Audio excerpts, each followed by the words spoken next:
Breaking news. హైకోర్టులో మోహన్ బాబు దాఖలు చేసిన లంచ్ మోషన్ పిటిషన్పై కాసేపట్లో విచారణ ప్రారంభం కానుంది. పోలీసులు తనకు జారీ చేసిన నోటీసును సవాల్ చేస్తూ ఆయన హైకోర్టులో లంచ్ మోషన్ పిటిషన్ దాఖలు చేశారు. తనకు భద్రత కల్పించాలని, ఇంటి వద్ద పోలీస్ పికెట్ ఏర్పాటు చేయాలని కోరారు మోహన్ బాబు.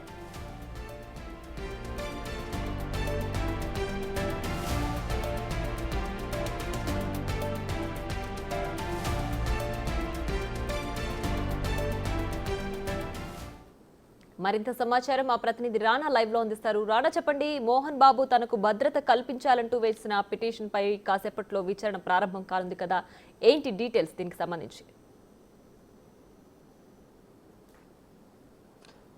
ఆల్రెడీ ఇవాళ హైకోర్టులో ఈ విచారణ అనేది ప్రారంభమైంది.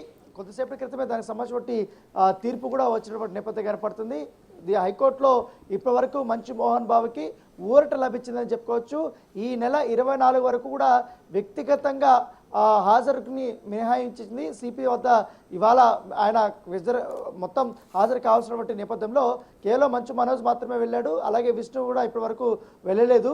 సో నిన్న ఇచ్చినటువంటి నోటీసులకి ఆయన లంచ్ మోషన్ దాఖలు చేశాడు. సో దాని నుంచి కూడా ఎగ్జామ్షన్ ఇవ్వమనేసి కూడా చెప్పారు. దానితో పాటు తన ఇంటి దగ్గర భద్రత కల్పించడంతో పాటు సీసీ కెమెరాలను ఏర్పాటు చేయడము, అతనికి వ్యక్తిగతంగా భద్రత కల్పించడము, ఇక్కడ ముఖ్యంగా పికెట్ని ఏర్పాటు చేయడం అనే దానిపై కూడా ఇప్పటికే లంచ్ మోషన్ పిటిషన్ వేసిన నేపథ్యంలో అవన్నీ కూడా హైకోర్టు పరిగణలోకి తీసుకుంది. సీసీ కెమెరాల పర్యవేక్షణ ఉండాలని కూడా చెప్పారు. దానితో పాటు భద్రత అనేది పెంచమని చెప్పారు. పికెటింగ్ అనేది మస్ట్ అండ్ షుడ్గా మోహన్ బాబు ఉన్నటువంటి ఇంటి దగ్గర పెట్టాల్సిందనేసి కూడా హైకోర్టు కూడా అభిప్రాయపడింది. ఈ నెల 24వ తారీఖు వరకు సిపి ముందు వ్యక్తిగతంగా హాజరు అవ్వడానికి మినహాయింపు ఇచ్చినటువంటి నేపథ్యం. దాంతోపాటు వాదనలు జరుగుతున్న నేపథ్యంలో తుది తీర్పు ఈ నెల 24 ప్రకటిస్తామనేసి కూడా ఈ నెల 24కి ఇప్పుడు లంచ్ మోషన్ పిటిషన్ని వాయిదా వేసినటువంటి నేపథ్యం అయితే కనపడుతుంది.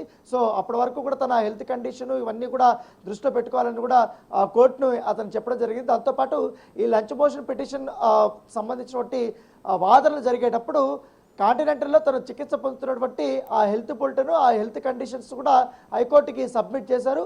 అవంతా సబ్మిట్ చేసిన తర్వాత దాన్ని పరిగణలోకి తీసుకొని ఇవాళ 24 వరకు కూడా ఎగ్జామ్షన్ అనేది ఇచ్చినటువంటి నేపథ్యం కనపడుతుంది. అయితే ఖచ్చితంగా కూడా సిపి ముందు విచారణకి హాజరు కావాలంటూ కూడా కోర్టు చెప్పినటువంటి నేపథ్యం అయితే కనపడుతుంది. సో మరోవైపు ఇటు మంచు విష్ణు రేపు వెళ్తాడా, ఎల్లుండి వెళ్తాడా అనేది కూడా ఒక ఆసక్తికరమైన పరిణామంగా మారింది. ఎందుకంటే అతను మాత్రం నేను ఒక 4 రోజుల పాటు, అంటే మంచు మోహన్ బాబు హాస్పిటల్ నుంచి డిశ్చార్జ్ అయ్యేంత వరకు కూడా నేను ఎటువంటి పోలీసుకు సంబంధించిన విచారణకి కాపోనని కూడా ఆయన సూత్రప్రాయంగా చెప్పాడు. దాంతోపాటు తనకు నేను ఇక్కడ ఇండియాలో లేడు కాబట్టి, నేను అదర్ కంట్రీలో ఉన్నప్పుడు కాబట్టి నాకు వీళ్ళందరూ ఎవరైతే సిపి అయితే నోటీసులు ఇచ్చారు, ఇవాళ పొద్దున్న 9:30కి నాకు నోటీసులు ఇచ్చారు.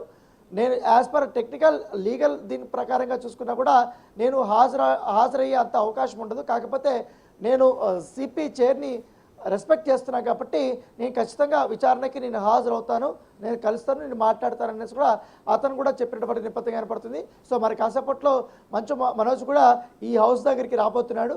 వచ్చిన తర్వాత ఉదయం పూట ఒక మాట అన్నాడు, ఖచ్చితంగా నేను 5:30కి ఒక ప్రెస్ మీట్ పెడతాను, కండక్ట్ చేస్తాను, అన్ని వివరాలు కూడా నేను తెలియజేస్తానని కూడా చెప్పాడు. కాబట్టి ఆ ప్రెస్ మీట్ ఇప్పుడు ఉంటుందా లేదా అనేది కూడా ఒక సందిగ్ధత ఉంది. ఆల్మోస్ట్ ఆ ప్రెస్ మీట్ క్యాన్సిల్ అయినట్టుగా మనకు తెలుస్తుంది. ఒక అరగంటలో మంచి మనసు వస్తాడు కాబట్టి ఒక క్లారిటీ అనేది వస్తుంది. అంటే అతను మొత్తం మనసు విప్పి మాట్లాడతారా లేదా, ఎందుకంటే ఇప్పటికే సిపి కూడా కొంచెం గట్టిగానే చెప్పినట్టుగా తెలుస్తుంది. ఇప్పుడున్న పరిస్థితుల్లో ఇంటి దగ్గర కానీ బయట కానీ ఎటువంటి గొడవలు కానీ ఇవన్నీ కూడా చేయొద్దండి, ప్రెస్తో కూడా కొంచెం తక్కువగా మాట్లాడండి అనేసి చెప్పినట్టుగా తెలుస్తుంది. దానికి మనోజ్ కూడా ఓకే అన్నట్టుగా తెలుస్తుంది. సో ఆల్మోస్ట్ ఈ యొక్క ప్రెస్ మీట్ ఉంటుందా లేదని కూడా వేచి చూడాల్సినటువంటి అవసరం ఉంటుంది. సో ఇవాళ మాత్రం మంచు మనోజ్ ప్రెస్ మీటు, తర్వాత మంచు విష్ణు ప్రెస్ మీటు, తర్వాత Mohan Babu lunch motion petition, ఇవే ఈరోజు హైలైట్గా నిలిచాయి. సో రేపటి నుంచి ఎలా ఉండబోతుంది తర్వాత ఇప్పుడు కేవలం ఇంటి దగ్గర మంచు మనోజ్, మౌనిక మాత్రమే ఇప్పుడు ఉంటున్నారు. మోహన్ బాబు హాస్పిటల్లో ఉన్నారు కాబట్టి మోహన్ బాబు హాస్పిటల్ నుంచి డిశ్చార్జ్ అయిన తర్వాత పరిణామాలు ఏ విధంగా ఉంటాయో కూడా చూడాలి. ఎందుకంటే తర్వాత ఇది కొనసాగుతాయా, లేకపోతే ఇవాళ రేపు ఎవరైనా మధ్యవర్తులు వచ్చి మధ్యలో ఇన్వాల్వ్ అయ్యి సర్దుమనిగే ప్రయత్నం చేస్తారా, ఇంత ఇంటి గుట్టు బయటకి చెప్పుకోవడం ఎందుకనే విషయంలో పెద్దలు ఇన్వాల్వ్ అయ్యి ఇదంతా కూడా సర్దుమనిగే చేస్తారా లేదా కూడా మనం చూడాల్సినటువంటి అవసరం ఉంది. రైట్ రానా, అయితే ఇప్పుడు మోహన్ బాబు వ్యక్తిగత విచారణకు హాజరు కావడానికి మినహాయింపు ఇచ్చారు కాబట్టి ఇప్పుడు ఆయన అయితే విచారణకు హాజరు కావట్లేదు. మరి విష్ణు విచారణకు హాజరు అవుతారా? అదే ఇప్పుడు క్వశ్చన్ మార్క్. తను మాత్రం చెప్పాడు, నేను సిపి చైర్ని నేను గౌరవిస్తాను, నేను ఇక్కడ లేకపోయినా కూడా వాళ్ళు నాకు నోటీస్ ఇచ్చిన దాన్ని నేను స్పందించకపోయినా, ఎందుకంటే లీగల్గా నేను పోరాడడానికి నాకు అవకాశం ఉంది, కానీ నేను అది వాడుకోకుండా నేను ఖచ్చితంగా సిపిని కలుస్తానని మాత్రం చెప్తాను. కానీ ఎప్పుడు కలుస్తాను, ఎప్పుడు వెళ్తాను అనేది మాత్రం ఒక క్లారిటీ లేదు. ఎందుకంటే ఇప్పుడు నాకు ప్రయారిటీ వచ్చి మా నాన్న ఆరోగ్యము, ఆయన డిశ్చార్జ్ అయిన తర్వాత నేను చెప్తాను. పైగా ఇటీవల జరిగినటువంటి ఈ ఆరోపణలు కానీ, మంచు మనోజ్ ప్రెస్ మీట్ పైన కానీ, ఇంట్లో జరిగినటువంటి వ్యక్తిగత విషయాలపైన కూడా నేను వాటిపైన ఎక్కడ కూడా నేను ఎవరితో కూడా నేను పంచుకొని నేను మాట్లాడినానని కూడా ఆయన చెప్పినటువంటి నేపథ్యంలో ఇప్పుడు వరకు అయితే ఒక క్లారిటీ లేదు. నాకు తెలిసి రేపు కానీ ఎల్లుండి కానీ మంచు విష్ణు మస్ట్ అండ్ షూట్గా సిపిని వెళ్ళి కలిసి వస్తాడనిగా మనకు తెలుస్తుంది.